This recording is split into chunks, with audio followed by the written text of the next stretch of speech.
مہربانی ہم پہ سب پہ کرے اور ہم اپنی عقل اور دانش سے یہ کام کرتے ہوئے یہ سوچ لیں کہ ہم سب اتحاد سے اگر اکٹھے کام کریں گے تو انشاءاللہ یہ جو ہم نے ایک بہت لمبی چوڑی جنگ لڑنی ہے اسلاموفوبیا کے خلاف جو خان صاحب کہہ رہے ہیں اور جس طرح لوگ نفرت اور انتشار پھیلاتے ہیں مسلمانوں کے خلاف، اس کے خلاف ہمیں ایک بہت لمبی جنگ لڑنی ہے جس میں ہم سب اسلامک جو ملک ہیں ہم سب کو اکٹھا ہو کے اور متحد ہو کے یہ کام کرنا پڑے گا، تب ہم اپنی بات صحیح طریقے سے منوا سکیں گے۔ تو اللہ خیر کرے گا انشاءاللہ، امید ہے کہ آج رات ڈاکٹر صاحبہ یہ پہلی بار تو واقعہ رونما نہیں ہوا، آج سے 900 سال پہلے یا 700 سال پہلے بھی آٹومن امپائر کے دور میں بھی فرانس کی جانب سے اس طرح کے واقعات ہوتے رہے جن کا بائیکاٹ کیا جاتا رہا، دھمکی دی جاتی رہی، تو اس وقت آٹومن امپائر کی چھتری تلے بیشتر ممالک موجود تھے، اس کا مطلب یہ تھا کہ مسلم امہ یکجہتی میں تھی، تو اس وقت OIC کو بحال کرنے کی کتنی ضرورت ہے؟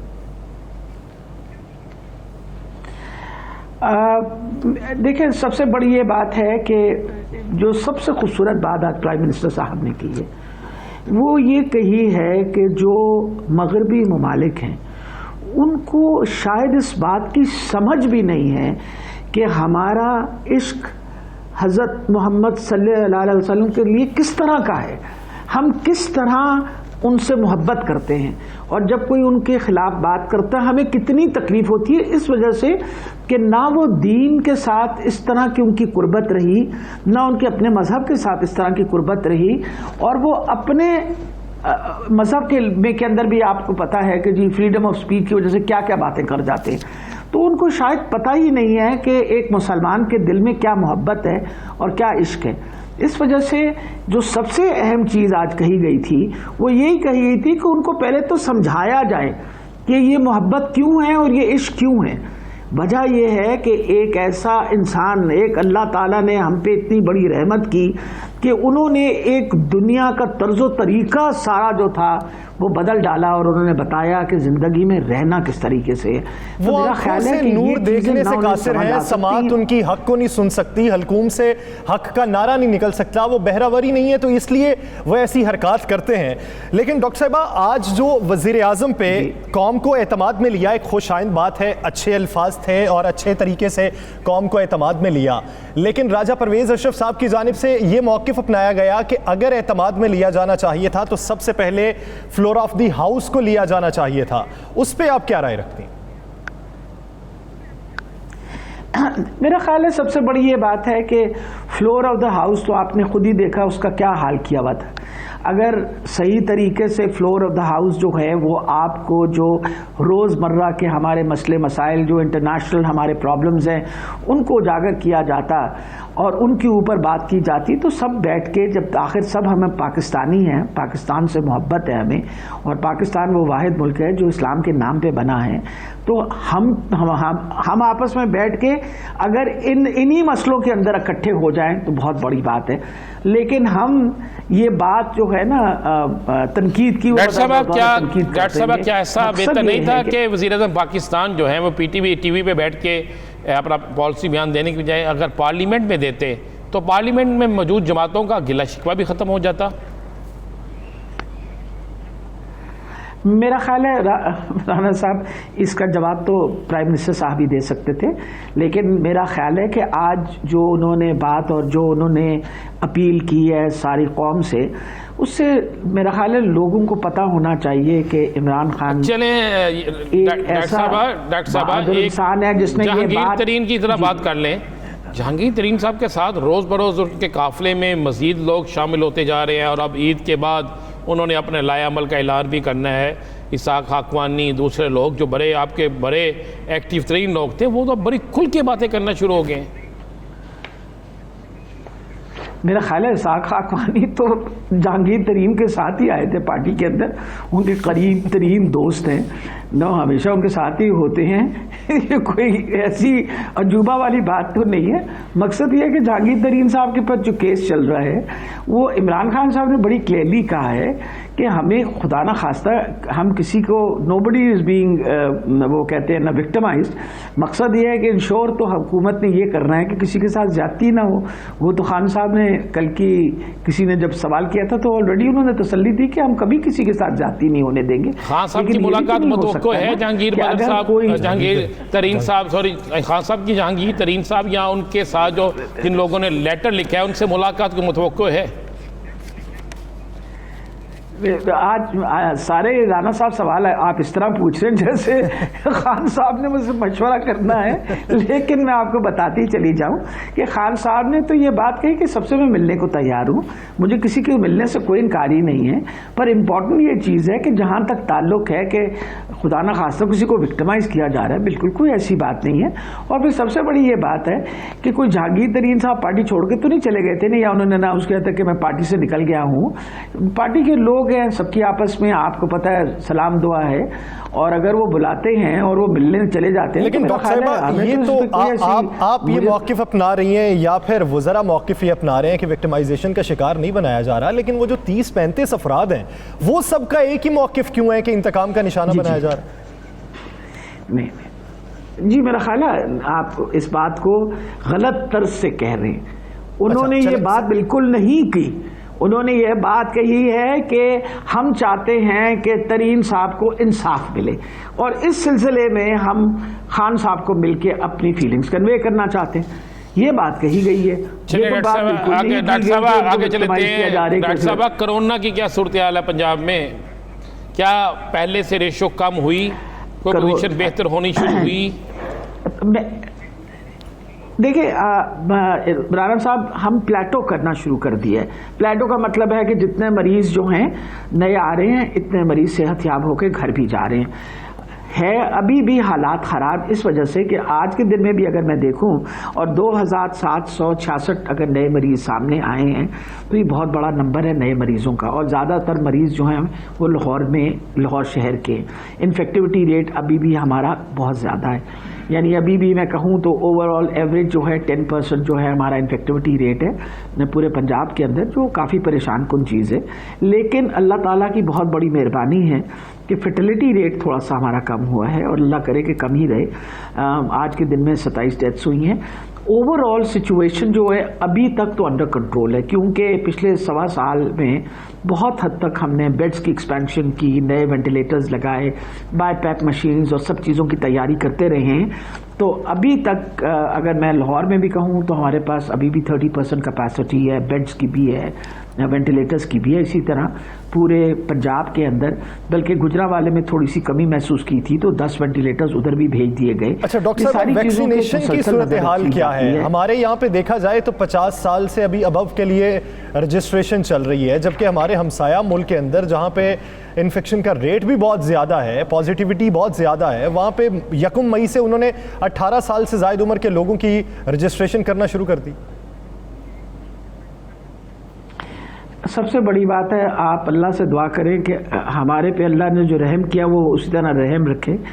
جو انڈیا میں اس وقت حال ہوا ہے کہ ہاں انڈیا کے اندر ان جو حالانکہ یہ دنیا کے سب سے بڑے ویکسین پروڈکشن کے وہ پیروکار ہیں, انڈیا کی ویکسین پروڈکشن جو ہے ساری دنیا کے اندر, انہوں نے روک دی ہے کہ ہم کسی اور کو ویکسین نہیں دے سکتے بلکہ امپورٹ کرنے لگے. They are importing in vaccine because جو سچویشن انڈیا میں ہے وہ پاکستان میں کسی طریقے سے بھی نہیں ہے. آپ دیکھیں نا کہ دنیا میں جو 3 ملک جن میں سب سے بڑا انفیکٹیوٹی ریٹ ہے وہ ہے برازیل, اس کے بعد اپنا امریکہ اینڈ دین انڈیا. ہم شکر ہے خدا کا کہ ہمارے وہ حالات نہیں ہیں. جہاں تک آیا ویکسینیشن کی بات تو الحمدللہ پنجاب میں ہم روزانہ 30,000 کے قریب آن این ایوریج ہم ویکسینیشن کر رہے ہیں. اور یہاں تک کہ جو لوگ ہمارے سینٹرز میں آنا مشکل ہے ان کے لیے کسی معذوری کی وجہ سے, کسی پرابلم کی وجہ سے یا چل نہیں سکتے, تو آپ کو پتہ ہے ہم نے ایمبولینس سروس شروع کی ہوئی ہے جہاں گھر جا کے باقاعدہ لوگوں کو ویکسین لگائی جا رہی ہے. آپ نے ہمارے ویکسینیشن پروگرام میں کوئی آپ سے شکایت نہیں کرتا. اسد عمر صاحب کا کہنا ہے کہ ہیلتھ ورکرز جو ہیں جی جی ان میں سے صرف 2 لاکھ ہیلتھ ورکرز ہیں جن کی رجسٹریشن ہوئی ہے، باقی ہیلتھ ورکرز کی رجسٹریشن نہیں ہو سکی۔ اگر ہمارے ہیلتھ ورکرز کی ہی رجسٹریشن مکمل نہیں ہوئی تو باقی معاملات کس طرح چلیں گے؟ دیکھیں جو رجسٹریشن ابھی دیکھیے آپ کو جو اپیل کی جاتی ہے تو سب کو کہا جاتا ہے کہ آپ اپنا آئی ڈی کارڈ نمبر فلاں نمبر پہ بھیج دیجئے، ٹھیک ہے۔ جہاں تک تعلق ہے ہیلتھ کیئر ورکرز کا، باقاعدہ ان کی فرنٹ لائن سب سے پہلے کیا، پھر اس کے بعد جو سیکنڈ لائن پہ ہیں، یہ ہر طریقے سے we are working on it, اور جس طرح ہم باقی پبلک کے لیے کر رہے ہیں اس طرح ہم اپنے ہیلتھ کیئر ورکرز کے لیے بھی کر رہے ہیں۔ صرف پبلک سیکٹر کے ہیلتھ ورکرز کے لیے نہیں کر رہے، یہ بھی میں آپ کو بتا دوں، ہم نے پرائیویٹ سیکٹر میں بھی باقاعدہ ان کے front line health care workers کے لیے ہم نے ان کو بھی ویکسین دی۔ پنجاب حکومت نے فری ویکسین پرائیویٹ سیکٹر کے ہیلتھ کیئر ورکرز کے لیے بھی دی ہے۔ اس لیے میں آپ کو پوری تسلی دے رہی ہوں کہ ابھی جو ہمارا ویکسین کا پروسیس ہے، شکر ہے خدا کا کہ اکارڈنگ ٹو جتنی ریکوائرمنٹ ہے، ہمیں این سی او سی نے کہا ہے کہ آپ آن این ایوریج 30,000 رکھیں، ہم 30,000 ویکسینیشن روزانہ کر رہے ہیں انشاءاللہ۔ ڈاکٹر صاحبہ، جب آپ کا موقف یہ ہے کہ لاہور کے اندر ریشو زیادہ ہے، تو ہم نے یہ دیکھا کہ ماضی قریب میں کچھ کیسز ہوئے، مقدمے درج ہوئے ایس او پیز پر عمل درآمد نہ ہونے میں، تو کیا اسے مستقل بنیادوں پر قانونی عمل میں شامل کر رہے ہیں؟ میں سمجھی نہیں، معافی چاہتی ہوں، دوبارہ بولیے گا۔ قانون سازی کوئی کر رہے ہیں باقاعدہ طور پہ ایس او پیز کی خلاف ورزی کرنے پہ؟ یہ جو ماضی قریب میں مقدمے ہوئے کچھ، تو کیا مستقبل میں بھی ایسی ہمیں روایات دیکھنے کو ملیں گی؟ جی جی نہیں، میرا خیال ہے کہ ہم نے تو پورا there's a whole legislation done on it، اس پر باقاعدہ سارے، آپ کو پتہ ہے کہ یہ جو رولز ریگولیشنز بنے باقاعدہ جب ایمرجنسی ڈکلیئر ہو جاتی ہے تو پھر ہر طریقے سے ایس او پیز پہ جو عمل درآمد کرنے کے لیے باقاعدہ پرمیشن دی گئی ہے کہ آپ نے کیا کیا، مطلب یہ جو مقدمے کیے، آپ بتائیے کہ اگر فالو نہ کریں آپ ایس او پیز ایمرجنسی کے طور پہ تو پھر کچھ نہ کچھ تو کرنا پڑتا حکومت کو، کریں تو تب ہم برے، نہ کریں تو تب برے۔ ڈاکٹر صاحب، دو سوالات ہیں چھوٹے سے، ذرا مختصر سے جواب چاہیے ان کے۔ کیا آنے والے دنوں میں جو ایک شور مچا ہوا تھا کہ مکمل لاک ڈاؤن لگ سکتا ہے، اس کے کوئی امکانات تو نہیں ہیں؟ اور دوسرا، پرائیویٹ ویکسین جو ہے وہ چند جگہوں پہ آ گئی تھی، اس کے بعد ایک دم وہ سسٹم ختم ہو گیا، کیا یہ دوبارہ پرائیویٹ ویکسین جو ہے اس کا سلسلہ شروع ہوگا؟ جی، دونوں باتوں میں آپ کو بتا دوں، ابھی تو کسی لاک ڈاؤن کا مزید کوئی ارادہ نہیں ہے۔ اگر پلیٹو کر لیا ہم نے تو انشاءاللہ جس طرح لاک ڈاؤن یا پارشل لاک ڈاؤنز چل رہے ہیں اور سیٹرڈے سنڈے بند کرنے کا پروگرام ہے، اسی طرح کرتا جائیں گے۔ جہاں تک ویکسین کا تعلق ہے، پرائیویٹ سیکٹر کے اندر ویکسین ان کی ختم ہو گئی تھی، جو ویکسین انہوں نے منگوائی تھی 50,000 کے قریب، وہ سب کو لگ گئی تھی، اور اب انہوں نے جو نئی ویکسین ان کی آ رہی ہے وہ جس وقت پہنچی گی، ہم نے تو ان پہ بالکل کوئی پابندی نہیں لگائی ہوئی، بلکہ ان کے ویکسینیشن سینٹرز کو باقاعدہ انسپیکشن کر کے اپروو بھی کر رکھا ہے۔ جیسے جیسے ان کی ویکسین آئے گی وہ لگاتے جائیں گے۔ جس طرح ویکسین آتی جائے گی اسی طرح پرووائڈ بھی کرتے رہیں گے، اور ایس او پیز پر عمل درآمد کرنا لازم ہوگا۔ اگر ایس او پیز پر عمل درآمد نہ کیا جائے تو حکومت کو سخت ایکشن لینا پڑ سکتا ہے۔ بہت شکریہ ڈاکٹر یاسمین راشد صاحبہ اس حوالے سے اپنا وقت دینے کے لیے۔ ناظرین، پیز پر عمل درآمد بے حد ضروری ہے۔ جس طرح شرح میں اضافہ ہو رہا ہے، یہ شرح میں اضافہ ہمارے لیے بھی نقصان دہ ہے اور حکومت کے لیے بھی نقصان دہ ہے۔ ہم اپنے لیے بھی آسانی پیدا کریں اور حکومت کے لیے بھی آسانی پیدا کریں تو صورتحال کچھ بہتر ہو سکتی ہے۔ دیگر ایشوز پر بات کریں گے ایک شارٹ بریک کے بعد۔ اسٹے ود اس۔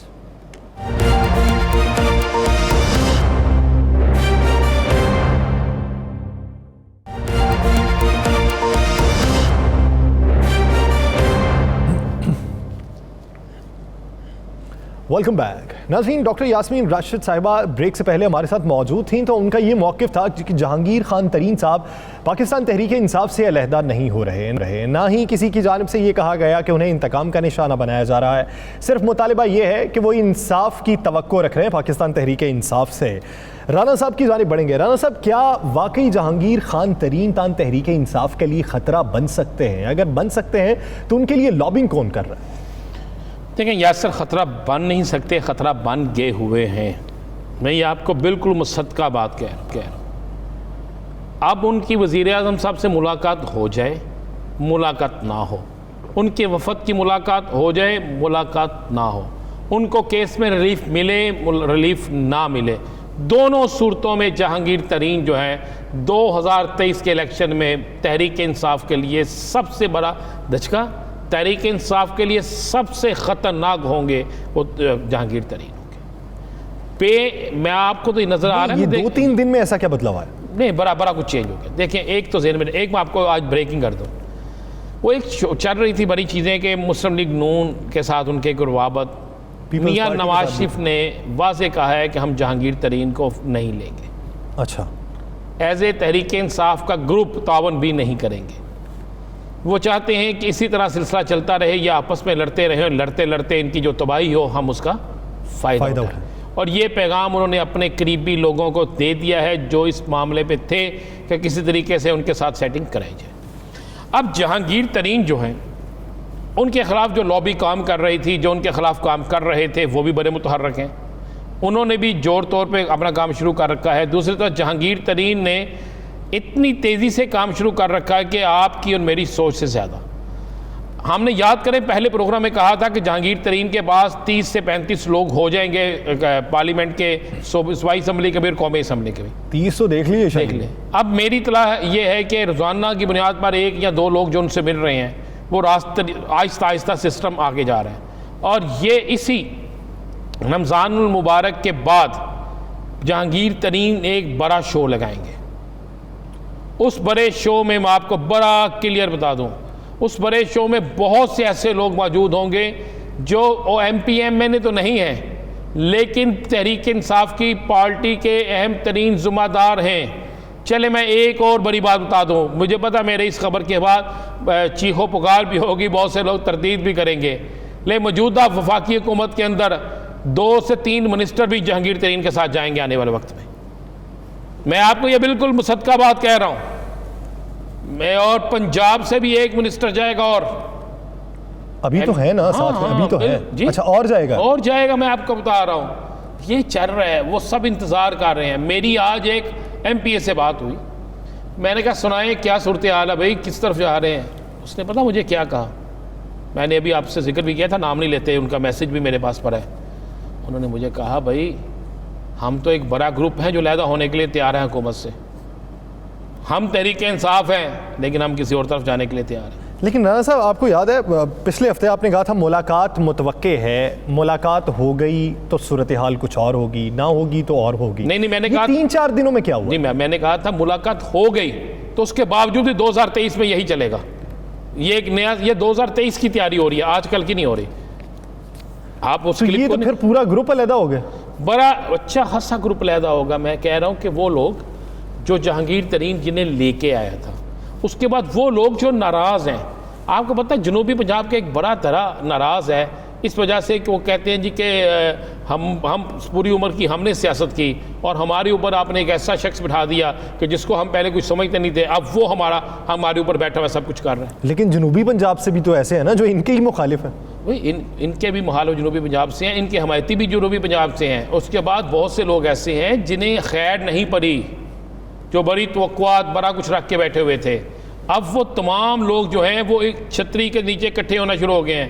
پہلے ذہن میں رکھیے گا تحریک انصاف کے اندر کوئی ایسی شخصیت، قدور شخصیت نہیں تھی کہ ناراض لوگ اس کے پاس جاتے. ابھی یہ پہلی دفعہ ہوا ہے یاسر، ذہن میں رکھیے گا پہلی دفعہ کہ آپ حکومت میں بھی ہوں، آپ کی حکومت ہو اور اس کے باوجود آپ کے وزراء، آپ کے ایم این اے آپ کے خلاف دوسرے کیمپ میں جا کے کھڑے ہو جائیں. جہانگیر ترین کے پاس جب یہ جاتے ہیں، جب وہاں پہ میٹنگز ہوتی ہیں تو وہاں پہ کیا قصیدے پڑھے جاتے ہیں؟ حکومت کی شان میں قصیدے پڑھے جاتے ہیں؟ نہیں جناب، وہاں پہ تنقید ہوتی ہے، وہاں پہ باتیں ہوتی ہیں اور جو راجہ ریاض بھی آپ کرتے ہیں. اب آپ دیکھیں کہ دیگر ایم پی، یہ لالی جو ایم این اے ہیں، انہوں نے کیا کہا، دیگر ایم پیز نے کیا کہا. اب تو کھل کے لوگ آنا شروع ہو گئے. لیکن رانا صاحب اگر اتنی بڑی پریشانی ہے تو حکومتی بینچز سے اتنا اطمینان کیوں ظاہر ہو رہا ہے؟ اس لیے ہو رہا ہے کہ انہیں پتہ ہے کہ 2023 تک ہم ہیں. میں نے آپ سے بار بار ایک بات کہتا ہوں، یہ 2023 کی تیاری ہو رہی ہے، یہ 2023 کی تیاری ہو رہی ہے، یہ توڑ پھوڑ ہو رہی ہے. آپ کیا سمجھتے ہیں جب ایک گھر بنا ہوتا ہے، بڑا خوبصورت سا گھر بنایا ہوا آپ نے، اس میں رہنے والے کافی مکین ہیں، اور جب اس گھر کو توڑا جاتا ہے تو ایک ہی وقت میں سارا گرا دیا جاتا ہے؟ بھائی کمرہ کمرہ کر کے توڑا جاتا ہے نا، کبھی اس دیوار کو، کبھی اس دیوار کو، کبھی اس کھڑکی کو، کبھی اس کھڑکی کو، پھر جا کے گھر ٹوٹتا ہے. پھر اس کے بعد دوبارہ بنایا جاتا ہے. جب دوبارہ بنایا جاتا ہے پھر دیکھتے ہیں یار یہ کمرہ یاسر کا ہوگا، یہ کس کا ہوگا، یہ کس کا ہوگا. یاسر یہ اس کو شروع ہو گیا ہے. میں آپ کو جو بات کہہ رہا ہوں آپ کو آنے والے دنوں میں نظر آنا شروع ہو جائے گا. رانا صاحب اسی سے متعلق ایک آخری سوال، اگر پاکستان مسلم لیگ نون انہیں 2023 میں بھی قبول نہیں کرتی یہ اس دھڑے کو, تو یہ دھڑا کہاں پہ کھڑا ہوگا 2023؟ دھڑا ایک انفرادی طور پہ کھڑا ہوگا. بھائی مجھے بتائیں, اگر اس دھڑے کے پاس 30 سے 35 سیٹیں آ جاتی ہیں, چاہے وہ بڑے تگڑے خاندانوں کے لوگ ہوں, آ جاتی ہیں, تو پھر کیا کسی بھی حکومت کے ساتھ کمپرومائز کرنا, کسی کا بھی حکومت بنانے کے لیے ان کے ساتھ ملنا یا ان کو ساتھ ملانا, کیا یہ اہمیت کے حامل نہیں ہوں گے؟ یعنی آپ یہ سمجھتے ہیں کہ 2023 میں یہ آزاد حیثیت میں میدان میں اتریں؟ نو آزاد حیثیت نہیں ہوگی. ہو سکتا ہے تحریک انصاف کا ایک اور گروپ بن جائے, نظریاتی گروپ بھی تو بن سکتا ہے نا, اقبال ڈار نے بھی تو بنایا تھا نا, اور بھی لوگ ہیں جو بنا سکتے ہیں. ہو سکتا ہے اس وقت تک معاملات کچھ اور ہو, جو آزاد بھی چلے لگا لیں, ناراض گروپ لگا لیں, نظریاتی گروپ لگا لیں, کوئی گروپ لگا لیں, لیکن وہ ہوں سارے جہانگیر ترین کی چھتری کے نیچے, تو پھر پاکستان تحریک انصاف کو ٹف ٹائم تو دے سکتے ہیں. صورتحال اس نہج تک آن پہنچی ہے کہ موجودہ حکومت میں بھی اور اگلے الیکشن میں بھی یہ اگر دھڑا علیحدہ ہی رہا تو حکومت کو کس حد تک نقصان ہوگا اور آنے والے دنوں میں کی تیاریوں میں کتنی مشکلات کا سامنا کرنا پڑ سکتا ہے, یہ حکومت کو بہتر ادراک ہونا چاہیے. ناظرین دیگر ایشوز پر بات کریں گے شارٹ بریک کے بعد. اسٹے ود اس.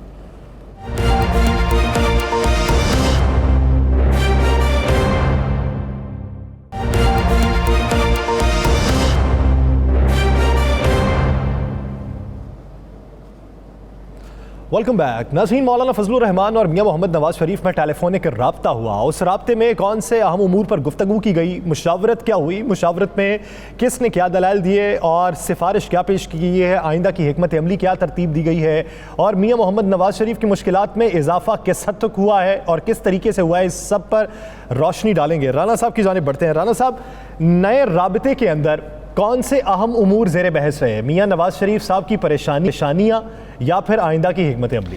یاسر, ایک تو پہلے میں آپ کو ایک خبر اور دیتا چلو اس میں پیچھے ہم جو ڈسکس ہم نے کیا. ایک تو 72 گھنٹوں کے اندر جہانگیر ترین کے جو لوگ ملنا چاہتے تھے عمران خان سے, ان کی ملاقات متوقع ہے. اچھا, لیکن یہ ملاقات میں رزلٹ کوئی ایسا نہیں نکلے گا.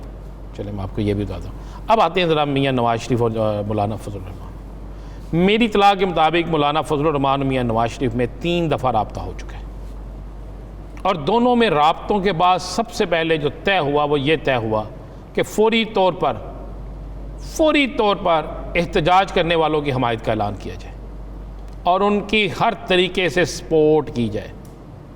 یاسر صاحب, ان کی ہر طریقے سے سپورٹ کی جائے. جو آج وزیر اعظم صاحب نے کہا ہے نا کہ اب مسلم لیگ نون بھی جو ہے وہ ان کا ساتھ دے رہی ہے, مولانا صاحب بھی آگے میدان میں, تو یہ باقاعدہ ایک رپورٹ ہے. اس کے مطابق یہ پہلے طے ہوا کہ اب یہ دونوں جماعتیں جو ہیں بھرپور طریقے سے, جب میں بھرپور کا لفظ استعمال کرتا ہوں باقی معاملات آپ سمجھ لیتے ہیں, ان کا ساتھ دیا جائے. اور یہ لفظ کہا گیا اس آگ کو بجھنے نہ دیا جائے, اس تحریک کو رکنے نہ, تحریک یہ نہیں ہے.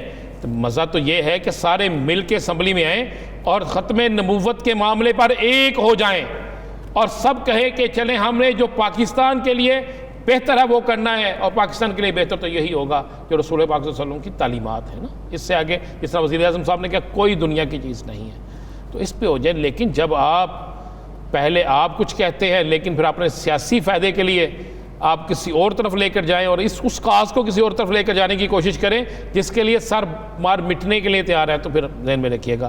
ایک ٹیلی فون ملاقات جو گفتگو ہوئی ہے اس میں تو یہ طے ہوا کہ اس کو رکنے نہیں دینا. اس لیے اچانک آپ دیکھیں کہ 7 دن سے یا 8 دن سے یہ معاملہ چل رہا تھا, لیکن اچانک کچھ لوگ میدان میں آئے اور انہوں نے اعلان کرنا شروع کر دیا, اور انہوں نے آنے والے دنوں میں ان کے وفود جو ہیں وہ جانا شروع ہو جائیں گے. کوشش کریں گے کہ اگر مذاکرات کامیاب بھی ہو جاتے ہیں تو اس کے باوجود بھی اس معاملے کو کسی اور طرف لے کر جائیں. ایک تو یہ ہو. دوسرا, مولانا صاحب اور ان میں یہ طے ہو گیا ہے کہ عید کے فوری بعد احتجاجی تحریک جو ہے اسلام آباد کی طرف روانہ ہوگی. یہ میں آپ کو عید کے فوری بعد احتجاج کا سلسلہ اور اسلام آباد, تو کیا اور پارلیمنٹ میں بھی یہ مل کر کریں گے احتجاج. یہ جو پارلیمنٹ سے غائب رہتے تھے نا, انہوں نے کہا وہ بھی کریں گے. پیپلز پارٹی کو کسی صورت میں بھی اکیلے اپوزیشن کرنے کا رول ادا کرنے کا نہیں کرنے دیں گے. ساتھ ملائیں گے پھر؟ نہیں, انہوں نے کہا ساتھ بھی نہیں ملائیں گے. ساتھ بھی ملائیں گے. انہوں نے کہا پیپلز پارٹی جو یہ سوچتے ہیں کہ ہم اکیلے سب کچھ لے جائیں گے, وہ نہیں ہوگا. پارلیمنٹ کے اندر بھرپور کردار ادا کریں, پارلیمنٹ کے باہر بھرپور کردار ادا کریں, اور اس کے بعد ہر اس طبقے کو جو حکومت کے خلاف ہے اس سے رابطے کریں, رابطے کر کے اس کو ہر طریقے کی سپورٹ دیں. پھر مولانا صاحب کے ساتھ جو تیسری ٹیلی فونی گفتگو ہے وہ ہمارے ذرائع کے مطابق یہ طے ہوا ہے کہ مولانا صاحب جو ہیں وہ صوبوں کا دورہ شروع کریں, وزٹ شروع کریں, مختلف علماء کرام سے ملیں, مختلف وزٹ شروع کریں, حکومت کے خلاف تحریک کو متحرک کریں, اور اس کے بعد مریم اور مولانا صاحب اکٹھے جلسے کریں. مریم صاحبہ کا آپ نے ذکر کیا, پچھلے کچھ 4-5 دنوں سے خاموشی تو کافی دنوں سے ہے, لیکن وہ کوشش نہیں ڈسکا الیکشن پہ ٹوٹی تھی, وہ تو ایک بس ٹویٹ ٹوٹا نا, ایک چھوٹی سی چیز ٹوٹی. لیکن میں آپ کو ایک بتا دوں بات, ابھی تک وہ نا اس ایک طرف تو مولانا صاحب سے ان کے رابطے, گفتگو, معاملات, اور دوسری طرف بیک ڈور کوششیں ہو رہی ہیں کہ کسی طریقے سے کچھ ہمیں مل جائے. میں یہ بالکل کہہ رہا ہوں, کسی طریقے سے کچھ مل جائے. اور بھائی بیماری خاموش رہنے کی تو نہیں ہے, بیماری یہ ہو سکتی ہے آپ نے چلنا نہیں زیادہ, بیماری یہ ہو سکتی ہے کہ جناب آپ نے فلاں چیز نہیں کھانی, بیماری یہ تو ہو سکتی ہے. یہ کون سی بیماری ہے کہ چپ کا روزہ رکھ لو؟ وہ اب تو چھٹا روزہ ہو گیا یاسر صاحب, اب تو لوگوں نے کھول لیے روزے. یہ کون سا چپ کا روزہ ہے جو ان کا کھل نہیں رہا؟ یہ پیچھے بیک ڈور رابطے بھی ہو رہے ہیں اور حکومت پہ پریشر بھی ڈالا جا رہا ہے. یہ دونوں چیزیں کھیلی جا رہی ہیں, یعنی ایک وقت میں یہ دو طرف کھیل رہے ہیں کہ جہاں سے جو خیر ملے, جتنا پریشر ملے پرے اس میں ہو جائے. یہ مولانا سے ان کی 3 ہو گئی ہیں, اور مولانا نے اگلے چند دنوں میں آپ کو ایک اور بتا دوں, مختلف مسالک سے تعلق رکھنے والے علماء کرام کو بلانے کا فیصلہ کیا. مولانا اب مذہب کا کارڈ تیز کھیلیں گے, سیاسی کارڈ میں وہ فیل ہو گئے ہیں, مذہب کا کارڈ تیز کیا جائے گا. اور اس مذہب کے کارڈ کو تیز کرنے کے لیے مولانا نے باقاعدہ مسلم لیگ نون سے ہر قسم کا تعاون مانگا ہے اور دیگر جماعتوں سے مانگا ہے. اور مولانا آپ کو چند دنوں میں یہ نظر آئے گا کہ کانفرنس بھی ہو سکتی ہے, رابطے بھی ہو سکتے ہیں, ٹیلی فونک رابطے بھی ہو سکتے ہیں, اور اس کے بعد مذہبی کارڈ کھیلتے ہوئے کوئی ایک بڑا جلسہ بھی ہو سکتا ہے جس میں یہ اپنی طاقت شو کریں گے اور کہیں گے ہم ہی سب سے بڑے اس کے حمایتی ہیں اور کوئی نہیں. اچھا رانا صاحب, شہباز شریف صاحب کی ضمانت کو لے کے وہ تو اب بینچ کا ایک کا فیصلہ برابر ہو گیا, اب 3 رکنی بینچ تشکیل دیا گیا ہے, اس کو لے کے نون لیگ کی پلاننگ کیا ہے؟ میرا خیال ہے شہباز شریف کی ضمانت ہو جائے گی. ضمانت ہونے کے نتیجے میں کیا نون لیگ کو کوئی خدشات ہیں, تحفظات ہیں, یہ خوشی ہے؟ دیکھیں میں پہلے ایک طرف خوشی نہیں, اب بشمول مولانا کر لیں. مولانا صاحب بھی بڑے خوش ہیں جی کہ شہباز صاحب نہیں باہر آئے. آپ نے باہر آنے کے نتیجے میں باہر آنے کے نتیجے میں مولانا صاحب خوش نہیں ہونے تھے, اس لیے خوش نہیں ہونا تھا کہ مولانا صاحب کو جو وہاں سے ملتا ادھر سے نہیں ملنا تھا. مولانا صاحب کی جو ویلیو وہاں پہ تھی نا وہ یہاں پہ نہیں. اس لیے مولانا صاحب آپ غور کریں, جب شہباز شریف آئے ہیں, جب پیرول پہ آئے ہیں, تو مولانا صاحب کی ان سے کتنی ملاقاتیں ہوئیں. مولانا صاحب نے مجھے یاد ہے کہا تھا کہ جب وہ لاہور آزادی مارچ کے لیے آئے تھے کہ شہباز شریف کا وہ انتظار کرتے رہے تھے آزادی چوک میں, یاد ہے نا آپ کو؟ تو شہباز شریف صاحب رش کی وجہ سے پہنچ نہیں سکے, اس طرح شہباز شریف صاحب ایئرپورٹ پہ نہیں پہنچ سکے تھے. تو اس وجہ سے تو مولانا صاحب شہباز شریف سے کوئی راضی نہیں ہے, تو لہٰذا مولانا صاحب تو خوش ہیں. لیکن میری اطلاع ہے آگے قانون کے راستے ہوتے ہیں, قانون کیا کرتا ہے, قانونی کیا فیصلے ہوتے ہیں. میرا خیال ہے کہ شہباز شریف ریلیز ہو جائیں گے. اچھا, اور اب چند دنوں میں ہو جائیں گے, اور شہباز شریف کی اب رہائی جو ہے اس سے کافی معاملات درست بھی ہونا شروع ہو جائیں گے. درست ہو جائیں گے, کافی معاملات درست ہونا شروع ہو جائیں گے. تو دوسری جانب رانا صاحب آپ سمجھنے کی کوشش کریں, میں کہہ رہا ہوں کافی معاملات, یعنی نون لیگ کے اندر جو لوگ معاملات خراب کرنے کی کوشش کر رہے ہیں, کسی اور کیمپ کی طرف جا رہے ہیں, وہ کافی چیزیں درست ہونا شروع ہو جائیں. تو میاں نواز شریف صاحب کے جو ضبط شدہ اثاثے ہیں ان کو نیلام کرنے کی تیاری کی جا رہی ہے, نیب کی جانب سے درخواست دائر کی جائے گی, تو اس بارے میں نون لیگ کی حکمت عملی کیا ہے؟ کیا زیادہ پریشان ہے؟ ایک طرف جاتی عمرہ کا کیس پہ کھلا ہوا ہے, دوسری جانب یہ اب فیصلہ کر لیا. نون لیگ والے کہتے ہیں یہ روزانہ ہم ڈسکس ہوتے ہیں, ٹی وی پہ بیٹھتے ہیں, کوئی نیا ایشو شریف خاندان کا ہوتا ہے ڈسکس ہم ہوتے ہیں, ہماری موجیں لگی ہوئی ہیں. ان کا کہنا ہے کہ ہمیں عدلیہ سے یقین ہے کہ ہمیں اس پہ سٹے مل جائے گا, کوئی اثاثے جو ہیں وہ فروخت نہیں ہوں گے, کوئی جاتی عمرہ میں زمین جو ہے, دیواریں جو ہیں وہ نہیں کرائی جائیں. یہ مجھے بڑے ذمہ دار شخص نے کہا. اس نے کہا جی ہماری تو موجیں لگی ہوئی ہیں, حکومت کوئی ایسا اقدام کرتی ہے, نیب کو ایسا اقدام کرتی ہے جو ہم 4 دن پیچھے چلے گئے ہوتے ہیں, اس کے بعد دوبارہ ٹی وی پہ ڈسکس ہی ہم ہوتے ہیں, تو اس کے بعد ہمیں ریلیف بھی مل جاتا ہے اور ہم ڈسکس بھی ہوتے رہتے ہیں. وہ کہتا ہم تو سیاست میں زندہ ہی اس طرح ہیں. تو رانا صاحب آپ ایک جنرلی کیا سمجھتے ہیں، جیسا کہ شیخ رشید صاحب نے کہا کہ اس طرح کی اپوزیشن ملی حکومت کو تو یہ حکومت کے لیے خوش بختی کی علامت ہے کہ اس طرح کی اپوزیشن ہے. جب اس طرح کی اپوزیشن بھی موجود ہو تو حکومت کی جانب سے جو اقدامات کیے جا رہے ہیں، پرووک کیا جاتا ہے بڑی جگہوں پہ، آپ حکومتی سٹانس کو کس نظر میں دیکھتے ہیں؟ دیکھیے ایک ذہن میں رکھیے گا، حکومت یہ واحد حکومت ہے جس کی اپوزیشن خود یہ آپ ہے، اپنی اپوزیشن یہ آپ ہی ہے. کوئی ان کی اپوزیشن نہیں ہے، نہ پیپلز پارٹی حکومت کی اپوزیشن ہے، نہ مسلم لیگ نون ہے، نہ مولانا فضل الرحمان ہے، نہ کوئی اور ہے. اس حکومت کی اپوزیشن حکومت خود ہی ہے. یا سر آپ دیکھیں نا کتنے اقدامات، کتنی ایسی چیزیں ہیں، ہر روز ایک نیا سکینڈل سامنے آ جاتا ہے. کسی نہ کسی وزیر نے کوئی نہ کوئی ایسی بات کر دینی ہوتی ہے کہ سارا دن وہی ڈسکس رہتی ہے. چلیے ذرا حکومت پہ کرتے ہیں نا. اپوزیشن کوئی نہیں، مسلم لیگ نون سائڈ پہ ہو گئی، پیپلز پارٹی سائڈ پہ ہے، مولانا صاحب سائڈ پہ ہیں. یا سر ذرا مہنگائی پہ بات کر لیں. نہیں بریک پہ جانا ہے، بریک کے بعد اس پہ مزید بات کرتے ہیں. لیکن اس وقت آپ کی نظر میں حکومت کی اپوزیشن بھی حکومت خود ہی ہے اور اپوزیشن کو کچھ کرنے کی ضرورت نہیں ہے. حکومت اپنے ہی اقدامات کو بہتر کر لے تو حکومت اچھی چل سکتی ہے، اپنے اقدامات پہ زیر غور کر لے تو بہتری کے امکانات روشن ہو سکتے ہیں. ناظرین مہنگائی پہ بات کریں گے ایک شارٹ بریک کے بعد. اسٹے ود اس.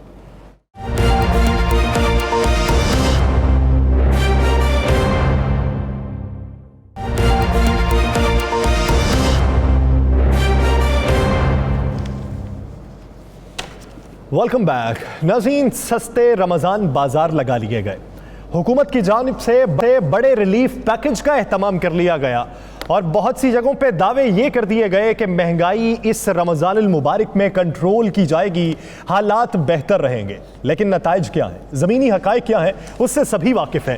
ہر شہر میں نرخ نامہ سائٹ پر اور جو بتایا جاتا ہے ہوش ربا نرخ ہوتے ہیں کہ پاؤں کے نیچے سے زمین نکل جاتی ہے. مرغی کا ریٹ مختلف شہروں میں مختلف قیمتوں پر. کراچی میں 500 روپے تک مرغی کا گوشت بکنے لگا ہے. سبزیاں، پھل، اشیاء خورونوش، دالوں کی قیمتیں آسمان سے باتیں کر رہی ہیں. پرائس کنٹرول کمیٹیز کدھر ہیں؟ حکومتی ترجیحات کیا ہیں؟ اقدامات کیا ہیں؟ یہ بہتر کیوں نہیں ہو رہے اور کون سا مافیا ہے جو سرگرم ہے جس کے آگے حکومت سر نگوں کھڑی ہے؟ اسی بات کرتے ہیں، رانا صاحب کی طرف رخ کرتے ہیں. رانا صاحب، مہنگائی کا طوفان، یہ جن قابو میں کیوں نہیں ہے؟ کون سے عناصر ہیں جو حکومت کے اقدامات کی راہ میں رکاوٹ بنے ہوئے؟ کوئی عناصر نہیں ہے. چور اور چوکیدار آپس میں مل چکے ہیں. حکومت کے وہ ذمہ داران جن کو حکومت نے ذمہ داری دی کہ آپ جائیں مہنگائی کو کنٹرول کریں، پرائس کنٹرول کمیٹیاں بنائی، کمشنر، ڈی سی او پتہ نہیں کیا کیا لگا دیے، کتنے وزراء کی ڈیوٹیاں لگا دی، سارا پاکستان ایک ہی کام پہ لگا دیا. سر میں یاسر حکومتی دکھاتا ہوں. 16 تاریخ کا یہ حکومتی نرخ نامہ ہے مرغی کا، یہ 16 کا. اس میں حکومتی ہے، یہ بازار میں یہ اس ریٹ پہ نہیں ملتی. زندہ مرغی 234 روپے اور پرچون میں 242 روپے. برائلر مرغی گوشت 351 روپے. ٹھیک، یہ ہے مرغی کا. آگے بھی آپ کو باقی چیزیں بھی دکھاتا ہوں. اور یہ ہے سبزی اور پھل کا ریٹ، یہ 16 تاریخ. اب 17 تاریخ کو آ جاتے ہیں کہ یہ گورنمنٹ جو کہہ رہی ہے ہم بڑا کنٹرول کر رہے ہیں. 17 تاریخ کو یہی ریٹ چلتا ہے. زندہ مرغی 236، پہلے 234 ہے، اس کے بعد 244 یہ پرچون میں. پھر گوشت نیچے آ جاتا ہے، یہاں پہ 351 لکھا ہے، یہاں 354. بکتا کتنے کا ہے؟ 380 روپے کا. یہ میں نہیں کہہ رہا، یہ حکومتی وہ بھی خال رانا صاحب، وہ بھی خال. ہاں بالکل. اس کے بعد آپ آ جائیں جناب 17 تاریخ کے، آپ ان پہ 17 تاریخ کو یہ ایک ریٹ لسٹ ہے حکومت کی طرف سے 17 تاریخ کی. اب اس ریٹ لسٹ کے مطابق ہر چیز میں جو 16 تاریخ کو 25 روپے کلو تھی، 17 کو وہ 38 روپے کلو ہے. میں نہیں کہہ رہا جناب، یہ حکومتی نرخ کہہ رہے ہیں، حکومتی ریٹس کہہ رہے ہیں یہ. اس کے بعد آپ آ جاتے ہیں 18 تاریخ کو. 18 تاریخ کو جو ہے وہ اس سے بھی ڈبل ہو جاتے ہیں. پھر آج کا ریٹ آ جاتے ہیں 19 تاریخ. زندہ برائلر 248 اور پرچون میں 256. اور گوشت برائلر پہلے کیا تھا، اب کیا ہے؟ 371 روپے. یہ کون دے رہا ہے؟ حکومتی. اور ہے کیا؟ 410 روپے. اگر ہم حکومت کی ریٹ لسٹ دیکھ لیتے ہیں، اس پہ چلے جاتے ہیں، تو حکومتی ریٹ لسٹ کے مطابق ہی جو ہے بے انتہا اضافہ ہو گیا. رانا صاحب، سوال ایک بنیادی یہ کہ نرخ نامے موجود ہیں، پرائس کنٹرول کمیٹیز موجود ہیں, تمام بیوروکریسی موجود ہے, لیکن عمل درآمد کیوں نہیں ہے؟ اس کی وجہ کیا ہے؟ اس کی وجہ یہ ہے, میں نے جس طرح کہا کہ چور اور چوکیدار آپس میں مل گئے ہیں. کس طرح کنٹرول ہو؟ کیا آپ کرتے کیا ہیں کہ یہ چھاپا مارتے ہیں کسی ایک یا دو یا 5 جگہوں پہ, ایک بڑے زہیرہ اندوز کو پکڑتے ہیں جس نے ایک دن میں 3 لاکھ روپیہ کمایا ہوتا ہے, اس کو 13,000 روپیہ فائن کرتے ہیں, 20,000 روپیہ رشوت لے کر جیب میں ڈالتے ہیں اور آگے چلے جاتے ہیں. بھائی آپ یہ دیکھیں کہ اتنا مہنگا, اگر منڈی سے جو آپ کنٹرول نہیں کر سکتے, فروٹ منڈی میں کنٹرول نہیں کر سکتے, پرچون جہاں بکتی ہے وہاں پر کنٹرول نہیں کر سکتے, جہاں سبزی بکریاں نہیں کر سکتے, جہاں برائلر مرغی ہے, یاسر شادیاں نہیں ہو رہی, ہوٹل بند ہیں, باقی دیگر معاملات ایسے چل رہے ہیں, تو پھر برائلر مرغی مہنگی کیوں, پھل مہنگا کیوں, سبزیاں مہنگی کیوں, ہر چیز مہنگی کیوں؟ رمضان بازار آپ نے لگایا ہے, 1 کلو چیز دیتے ہیں آپ, اور کتنی دیر میں 2.5 گھنٹوں میں لوگ لائنوں میں لگ جاتے ہیں, اور کوئی وزیر وہاں جاتا ہے, فوٹو سیشن کرتا ہے, میڈیا ٹاک کرتا ہے, 3 اپنے ساتھ سرکاری ملازم لے کے جاتا ہے, ان سے پوچھا سامان مل گیا, وہ تو جناب بلے بلے ہو گیا. یہ ہو رہا ہے, اصل حقائق کی طرف کوئی نہیں جا رہا, لوٹ مار کا بازار گرم ہے. یعنی یہ وہ ملک ہے جس کی بنیاد لا الہ الا اللہ کی اساس پہ رکھی گئی تھی. یہ اسرائیل نہیں ہے, کوئی غیر مسلم ملک نہیں ہے. ہم بطور مسلمان کس نہج تک پہنچ چکے ہیں کہ رحمت سید لالاک پہ کامل ایمان, امت سید لالاک سے خوف آتا ہے. ہمیں اپنے گریبانوں میں جھانکنا ہوگا اور ہمیں اپنا احتساب خود کرنا ہوگا, پھر کسی دوسرے پر انگلی اٹھانا ہوگی. ناظرین, دلاسار سے مجھے اور رانا عظیم صاحب کو دیجیے اجازت. اللہ نے کے بعد.